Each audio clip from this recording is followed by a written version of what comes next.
প্রতিটি মানুষের সাথে শুধু হাই হ্যালো সম্পর্ক রাখতে হবে, কারণ মানুষ আপনাকে যে পরিমাণ ভালোবাসা দেখায় আসলে ততটা ভালোবাসে না। প্রয়োজনে মানুষ মানুষকে অন্তরে ভালোবাসার নাটক করে বোঝায়, আবার প্রয়োজন শেষ হলে তাকে শত্রু বানিয়ে তার বিরুদ্ধে অভিযোগ করে আর বদনাম করাতেও ছাড়ে না, এমনকি ক্ষতি পর্যন্ত করে দেয়। মানুষ চেনা পৃথিবীর সবচেয়ে বড় কঠিন কাজ, তাই মানুষ থেকে সাবধান। সেটা আপনজন হোক বা পর মানুষ। দেখা সাক্ষাৎ হলে কথা বলা বা ফর্মালিটি রক্ষার্থে যোগাযোগ রাখা, ব্যাস এতটুকুই যথেষ্ট।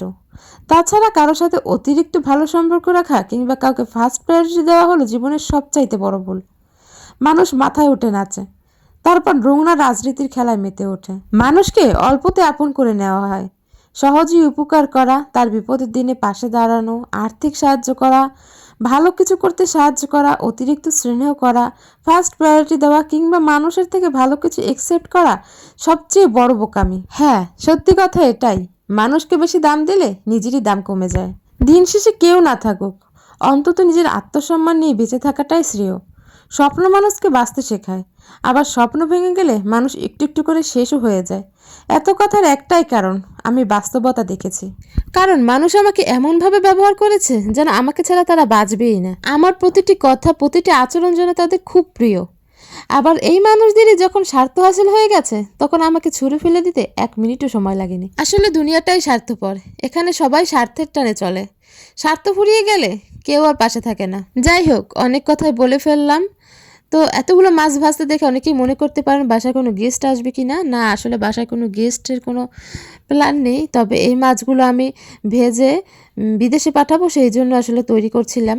তো অনেকেই হয়তো জানেন না দূরে কোথাও খাবার পাঠালে কিভাবে সেটা সংরক্ষণ করে পাঠাতে হয়, সেজন্যই আমার আজকের এই ভিডিওটা তৈরি করা। তো সবাই তো দেখলেনি, আমি এখানে 2টা ইলিশ মাছ নিয়েছিলাম। 2টা ইলিশ মাছে 1600 গ্রাম সামথিং এরকমের এসেছে।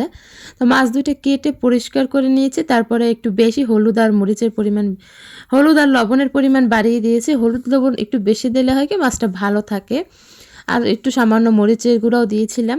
তারপরে এই তো মাছগুলো বেশি কড়া ভাজা করিনি, কড়া ভাজা করলে দেখা যায় মাছের কোনো টেস্টই থাকে না। তাই অল্প আঁচে আমি 2 সাইড খুব সুন্দরভাবে ভেজে নিয়েছি, একেবারে কড়া ভাজাও না আবার কাঁচা কাঁচাও যেন না থাকে। এরপর তো এই 2টা বাটিতে টিস্যু পেপার নিয়ে নিয়েছি, টিস্যু পেপারের উপরে মাছগুলো সুন্দরভাবে বিছিয়ে দিয়েছি। তারপরে উপরের দিকে আরও একটা টিস্যু বিছিয়ে দেবো, তারপরে আমি এটা র্যাপিং করে নেব, স্টেপ পেঁচিয়ে ঢেকে সুন্দর করে র্যাপিং করে দেবো। আল্লাহর অশেষ রহমতে মাছগুলো হাতেও পেয়ে গেছে এখন অলরেডি, এবং মাছগুলো কিছু হয়নি, একেবারে ভালো ছিল, কোনো সমস্যাই হয়নি মাছে। কারণ আমি বরাবরই এভাবেই মাছ পাঠাই এবং কখনোই কোনো সমস্যা হয়নি, সবসময় একেবারে ফ্রেশ মাছ ছিল। আসলে প্রবাসে যারা থাকে তাদেরও তো খেতে ইচ্ছে করে, তাই তো সামান্য কিছু পাঠানো দেশ থেকে। যাই হোক, কেমন লাগলো আমার ভিডিওটা সেটা অবশ্যই সবাই জানাবেন। সবাই ভালো থাকবেন, সুস্থ থাকবেন, স্মৃতিস ডায়েরির পাশেই থাকবেন। আজ এই পর্যন্তই, ধন্যবাদ।